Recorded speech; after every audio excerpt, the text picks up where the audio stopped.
we thought of several projects to follow after Better Tomorrow. One of them is Once a Thief, one of them a Bullet in the Head, and one of them is Killer. And also some love stories, things like that. And then because of the success of Better Tomorrow 1, that we end up doing Better Tomorrow 2. But we still develop this idea. So when we get to after Better Tomorrow 2 came out, and sort of like we said that maybe we should change the material to something else, and John was very interested in shooting professional killer. So that's why we pick up Killer, say let's do it. The original concept for the Killer was about two cops, not like what you see from the this version. It was about a corrupt cop and a psychopath killer, something like that. But there was also have another cop, how they work together. A kind of a cop story, and I was intended to use a new actor, some young, but the studio didn't like the idea. They want me to use the big star. But at that time, the only big star was Chow Yun-fat. Chow Yun-fat was extremely popular and extremely busy. He had 2 or 3 movies shooting at the same time. And then for my mind, and also for Tsui Hark, that we wanted to use wisely, like Tony Leung, that kind of actor. But the studio, never let us to do that, because what they said is that without a big star, there were no movie. So I was pretty upset. I was pretty depressed as well, and I couldn't open the movie for almost a year, even though after the big success like Better Tomorrow, and I was just sitting and waiting, for my second chance. It was so ironic, And then one day when Chow Yun-fat, he met me in the company, and then he talked to the studio. He rather like to keep up the other movies. He wanted to work on my film.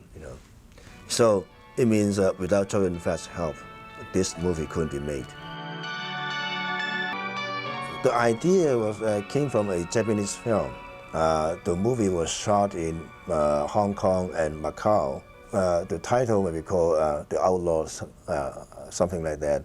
The story was it's a killer from Japan. He was hired to come to Macau, but it was a setup. After he finished the job and he met a prostitute, a hooker.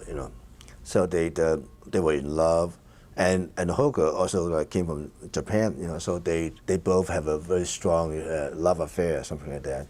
And then at the end of the movie, I strongly remember the end scene, and the killer told the hooker waiting for him at the pier. After he finished the job, he would take the girl, go back to Japan, something like that. And then there was a shot, the hooker is waiting at the pier, and by the meantime, the intercut with the killer, he got ambushed and got killed, and the scene was cut back to the girls waiting at the pier, and the killer never come, So there was the whole story to hero.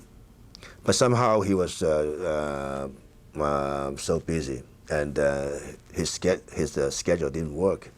And then we find out Chow Yun-fat. Chow Yun-fat was available, and after I talked to him, and after I know him more, and I find Chow Yun-fat more suitable for the role, because his eyes, because his charm, because his look is pretty much like my scream idol, Alain Delon, and I find they have a similar quality.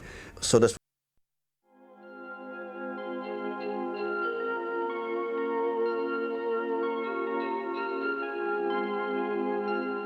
The funny thing was that when I'm making the film, I have a great passion about the story.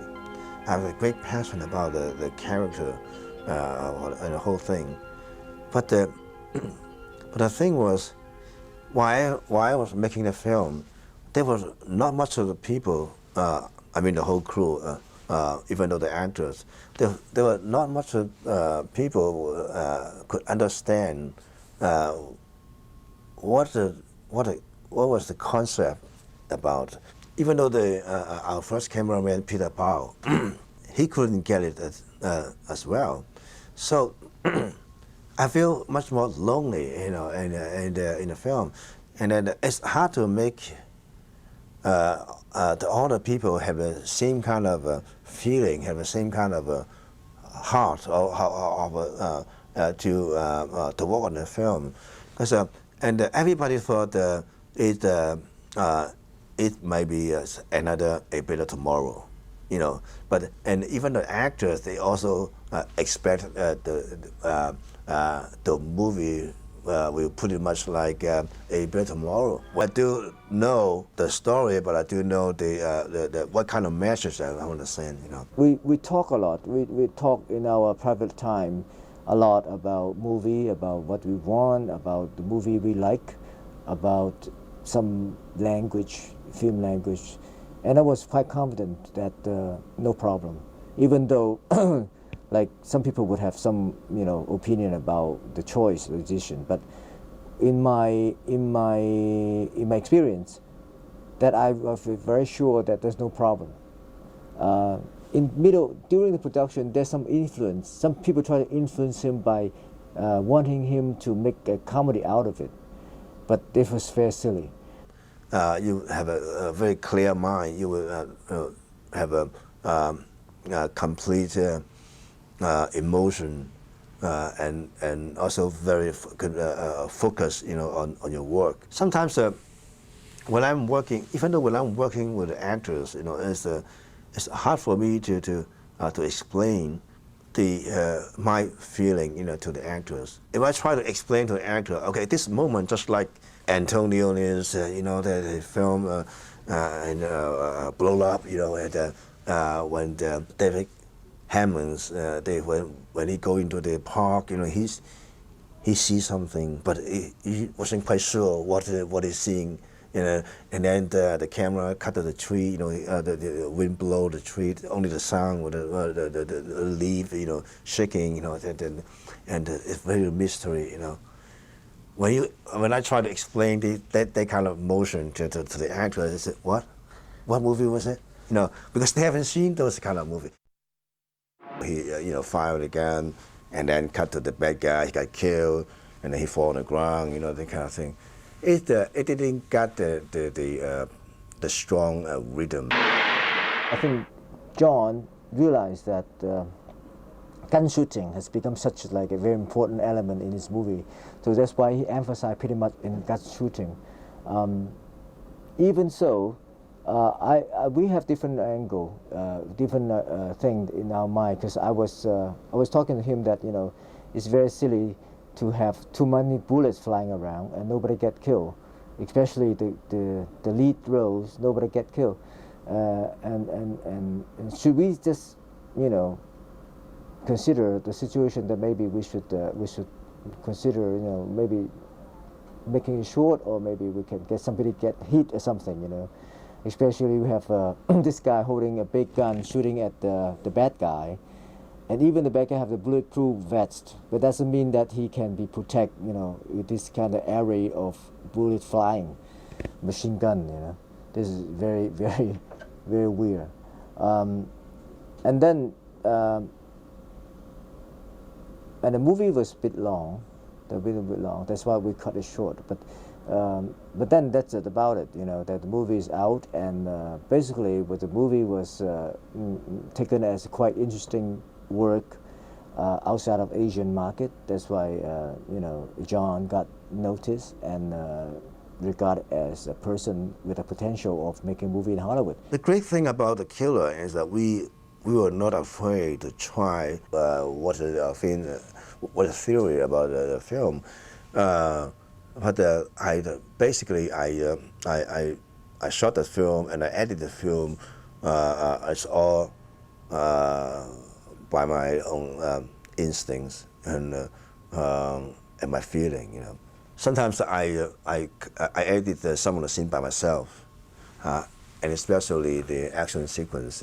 Because European and the Chinese style. In the late '60s, the French film was extremely popular in Hong Kong. Of course, it also very popular in Japan as well. So we love the French film, and I also so much in love with Jacques Demy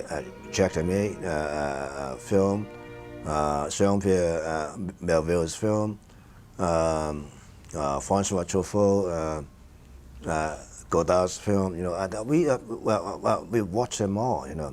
But for myself, I was so much strongly related to Jean-Pierre Melville's film, and I love his movie. And I must say, I also got so much influence from his film. I find the great thing about his movie, his movie is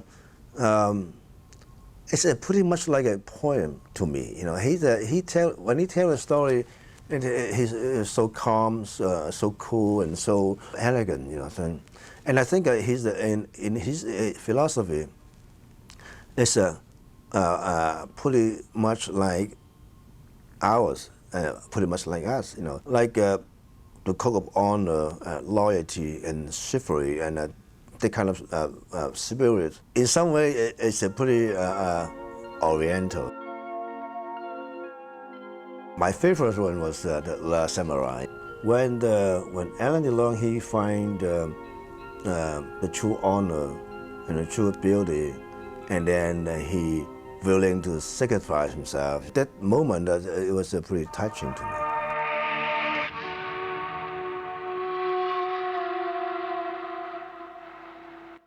In the '70s, when I